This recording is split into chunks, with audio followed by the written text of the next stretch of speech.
5, 4, 3, 2, 1, go!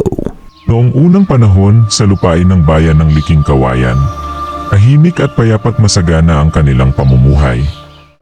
Kung saan isinilang ang isang kwento na magiging alamat, isang bayang puno ng kasaysayan, pinananahanan ng matatapang at marurunong na tao. Ngunit sa likod ng katahimikan, may isang lumang propesya, isang hula na nagsasabing darating ang isang mandirigmang. May dakilang tadhana, ang kanyang kapalaran ay hindi patiyak, ngunit sa kanyang kamay magbabago ang kasaysayan. Sa malawak at mayabong na lupain ng bayan ng Liking Kawayan, namuhay ng payapa at masagana ang mga ninuno ni Datu Padlock. Ang kanilang bayan ay napapaligiran ng malalawak na kabubatan, malinis na ilog at matatayog na bundok. Ang kanilang araw ay nagsisimula sa pagsikat ng araw. Ang mga kalalakihan ay nangangaso at nagsasaka, habang ang mga kababaihan ay naghahabi at nag-aalaga ng kanilang pamilya. Ang bawat isa ay may tungkulin upang mapanatili ang balanse at kasaganaan ng kanilang bayan. Sa gitna ng kanilang bayan ay nakatayo ang malaking dambana, isang sagradong lugar kung saan sila nag-aalay ng dasal at pasasalamat sa kalikasan at sa kanilang mga ninuno. Sa ganitong payapa at masaganang buhay, isinilang si Datu Padlock, isang batang may kakaibang tadhana. Sa isang tahimik na gabi, sa ilalim ng liwanag ng buwan, isinilang ang isang batang may kakaibang kapalaran. Siya ay si Datu Padlock, ipinanganak na may tanda ng lakas at karunungan. Isang matandang ermitanyo ang nagtipo ng buong bayan. Sa gitna ng pulo, siya ay tumindig at inihayag ang propesya tungkol sa bata. Ang batang ito ay hindi pangkaraniwan. Sa kanyang kamay, darating ang pagbabago. Ngunit nasa kanya ang pagpili ng kanyang landas. Ang propesya ay nagbigay ng takot at pag-asa sa bayan. Habang lumalaki si Datu Padlock, unti-unting nagkakatotoo ang sinabi ng ermitanyo. Ngunit anong landas ang pipiliin niya? Sa isang tahimik at payapang ilog, naglalaro at naliligo ang mga bata. Ang kanilang tawanan ay sumasabay sa pag-agos ng tubig, habang ang hangin ay banayad na umiihip sa paligid. Habang patuloy ang kasiyahan, lumapit ang isang matandang ermitanyo kay Datu Padlock. Sa kanyang malalim at mahinahong tinig, bumulong siya ng isang mahiwagang mensahe. Datu Padlock, isang dakilang tadhana ang naghihintay sa iyo. Ikaw ay itinakda dapat kang matuto sa 4 na elemento, tubig, lupa, apoy at hangin. Oras na upang tuklasin ang iyong tunay na kakayahan. Pagkatapos niyang magsalita, biglang lumakas ang ihip ng hangin at bigla na lamang nawala ang matanda. Kinabukasan, agad na sinabi ni Datu Padlock sa kanyang mga magulang ang tungkol sa ermitanyo. Ngunit may tanong sa kanyang isipan, totoo nga ba ang lahat ng ito? Pakalipas ang 10 taon, muling nagpakita ang matandang ermitanyo. Sa pagkakataong ito, hindi lamang si Datu Padlock ang kanyang hinanap, kundi pati ang mga kabataang may kakaibang potensyal mula sa bawat bayan. Isang mahalagang pagpupulong ang kanyang ipinatawag. Mga kabataang mandirigma ng ating bayan, dumating na ang panahon upang inyong matutunan ang kapangyarihan ng 4 na elemento. Kayo ang hinirang upang ipagtanggol ang ating lahi mula sa anumang panganib na darating. Sa tinig ng ermitanyo, nagkaroon ng matinding pananabik at kaba ang bawat isa. Alam nilang hindi ito basta isang hamon, ito ay isang landas patungo sa isang dakilang tadhana. Matapos ang ilang araw ng paghahanda, dumating ang oras ng pamamaalam. Ang mga napiling binatilyo at dalaga ay nagpahayag ng kanilang pasasalamat at pangakong babalik silang mas matatag. Nani Datu Padlock, anak, tandaan mo anuman ang mangyari, ang aming pagmamahal ay laging nasa iyo. Ama ni Datu Padlock, mag-ingat ka, anak. Ipakita mo na ikaw ay tunay na mandirigma. Datu Padlock, aking mga magulang, nangangako akong ipagmamalakin niyo ako. Sa pag-alis ng mga kabataan, ang kanilang landas ay tinahak patungo sa mahiwagang bundok ng utot-utot. Sa bawat hakbang, dama nila ang bigat ng kanilang misyon. Isang mandirigma, ang bundok na ito may kakaibang enerhiya. Datu Padlock, tila ito'y may itinatagong lihim. Ngunit handa akong tuklasin ito. Habang sila'y naglalakad, biglang tumigil si Datu Padlock. Malayo ang kanyang tingin, pinagmasdan niya ang bayan na kanyang iwanan, ang bayan na kailangang protektahan. Datu Padlock, hindi ko alam kung kailan ako makakabalik, ngunit isinusumpa kong babalik ako bilang isang tunay na mandirigma. Sa huling sulyap sa kanyang bayan, ipinagpatuloy ni Datu Padlock at ng kanyang mga kasama ang kanilang paglalakbay patungo sa kanilang kapalaran. Pagdating sa bundok ng utot-utot, Datu Padlock, ano ba tong amoy na to? Parang may nakawalang halimaw. Datu Tukmol, hindi kaya ikaw yon, Datu Padlock? Ang baho eh. Matandang ermitanyo, hahaha, maligayang pagdating sa bundok ng utot-utot. Magpapakilala ng mga mandirigma. Datu Lapok, ako si Datu Lapok, mula sa angkan ng lupa sa bayan ng Putikan. Hindi ako magpapatinag at laging nasa Putikan. Datu Pugon, ako si Datu Pugon, mula sa angkan ng apoy sa bayan ng Pawisan. Malakas ang init ng katawan, pero wala akong pakialam kahit pawisan. Datu Lunod, ako si Datu Lunod, mula sa angkan ng tubig sa bayan ng Lunodan. Magaling ako sa tubig, pero muntikan na akong malunod minsan. Datu Tukmol, ako si Datu Tukmol, mula sa angkan ng hangin sa bayan ng Hagupitan. Hindi baling mukhang tukmol, basta sa laban, ako'y kinatatakutan. Datu Padlock, ako si Datu Padlock, mula sa angkan ng matatapang sa bayan ng Liking Kawayan. Kapag isinara ko na ang pinto ng digmaan, walang makakapagbukas dyan. Baiawi, ako si Baiawi, mula sa angkan ng hangin sa bayan ng Hagupitan.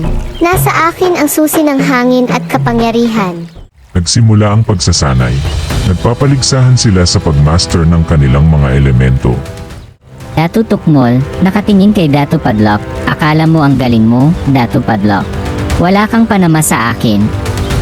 Datu Padlock, hindi ko kailangan ng yabang, Datu Tukmol. Ang tunay na mandirigma, hindi puro salita. Datu Tukmol, tingnan natin kung makakayanan mo ang lakas ng hangin ko. Biglang bumuga ng napakalakas na hangin si Datu Tukmol, ngunit binalik lang ito ni Datu Padlock gamit ang kanyang enerhiya. Datu Tukmol, ano yon? Paano mo nagawa yon? Datu Padlock, sabi ko naman sa'yo, hindi ko kailangan ng yabang. Nagpatuloy ang matinding laban-laban hanggang sa lahat ay natuto at natapos ang pagsasanay. Datu Pugon, matanda, ano ba talaga ang amoy na to? Matandang ermitanyo, hahaha, ang mahiwagang bundok ng utot-utot ay isang malaking bituka ng isang higanteng nilalang na natutulog. Lahat ay nagulat, nagtinginan sila at sabay-sabay nagtakbuhan palabas ng bundok. Nagpalitan ng tingin sina Datu Padlock at Datu Tukmol. Sino kaya ang tunay na pinakamalakas?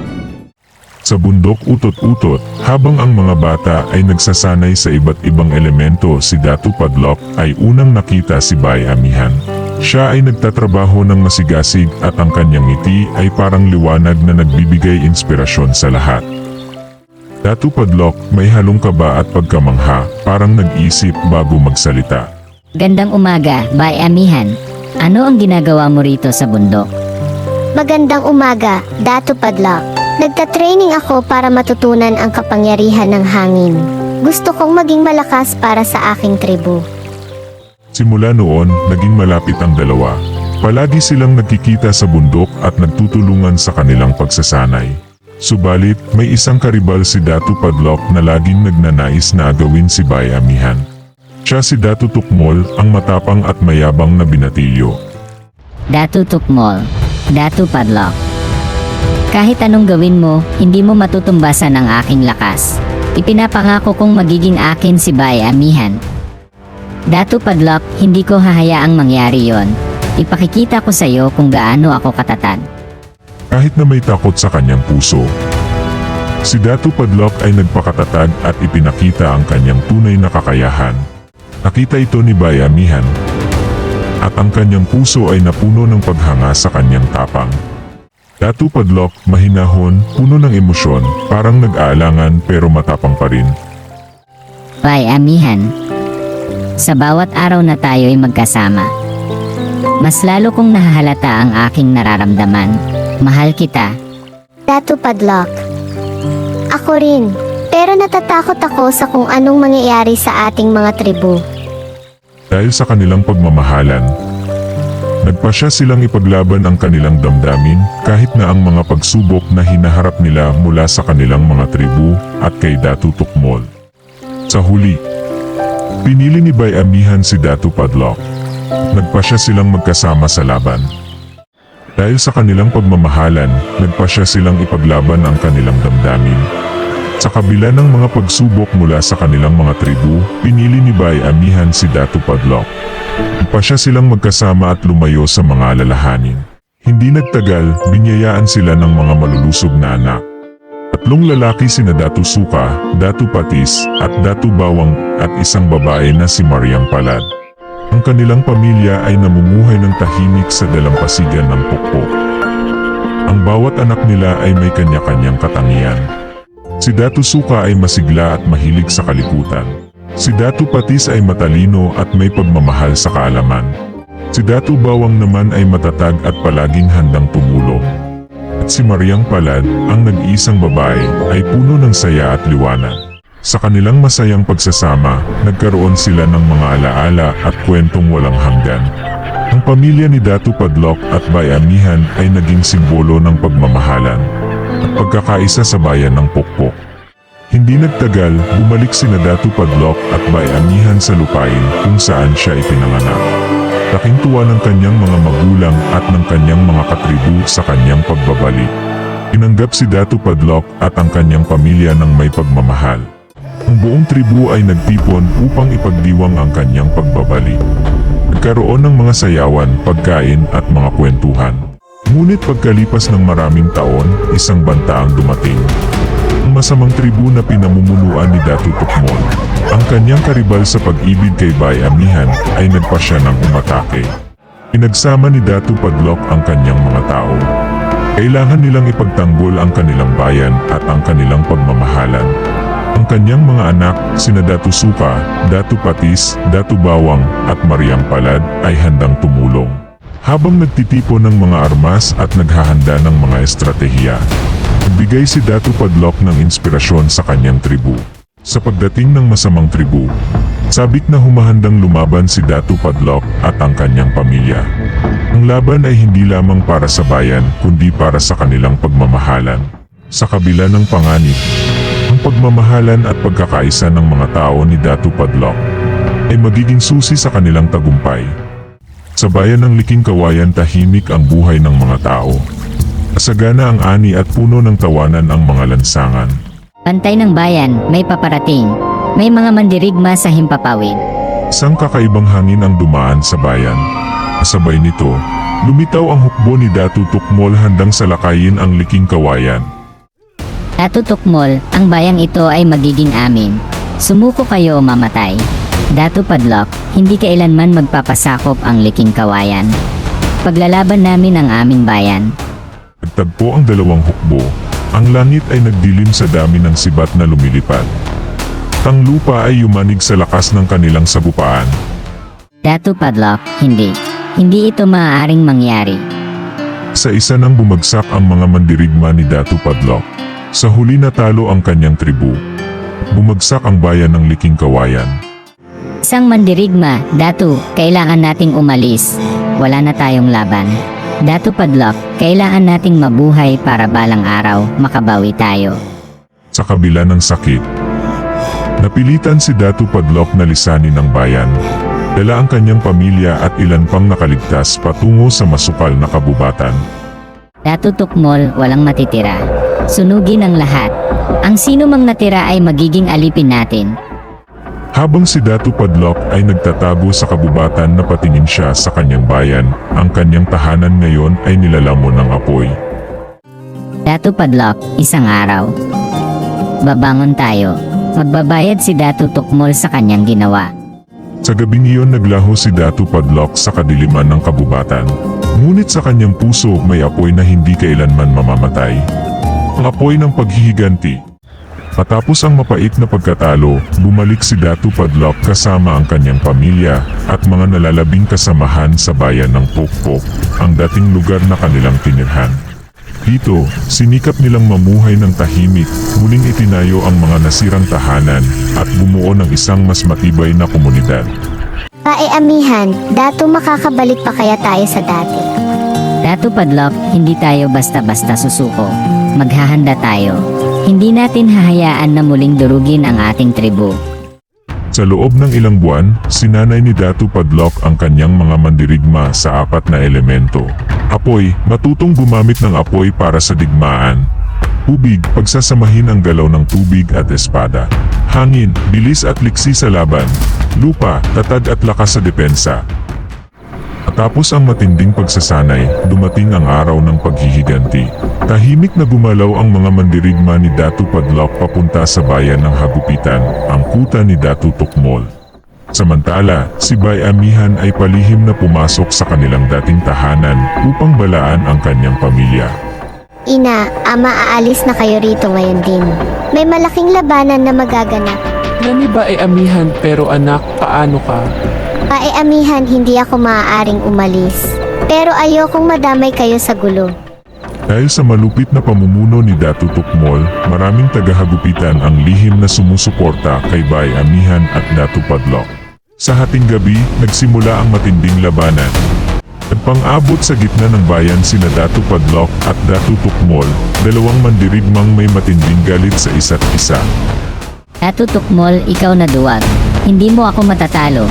Dato Padlock, ang oras mo ay tapos na, Tukmol. Nagpalitan sila ng malalakas na hampas ng espada. Sa huli, natalo ni Dato Padlock si Dato Tukmol at pinalaya ang mga bihag. Matapos ang laban, bumalik sina Dato Padlock at Bay Amihan sa bayan ng Pokpok. May masayang pagdiriwang, ngunit habang lumilipas ang mga taon, unti-unting nagbago ang kanilang puso. Sa dami ng tribong kanilang natalo, naging mapusok sa kapangyarihan si Dato Padlock at Bay Amihan. Hindi na sila ang dating pinuno na may busilak na puso. Ang dating matuwid na pinuno ay naging sakim sa kapangyarihan. Sa bawat tribong kanilang tinalo, mas lumakas ang kanilang pagnanasa sa paghahari. Wala nang nakapipigil sa kanila. Hanggang sa dumating ang araw na sinalakay nila ang pinakamakapangyarihang kaharian sa lahat, ang Imperyong Sulat.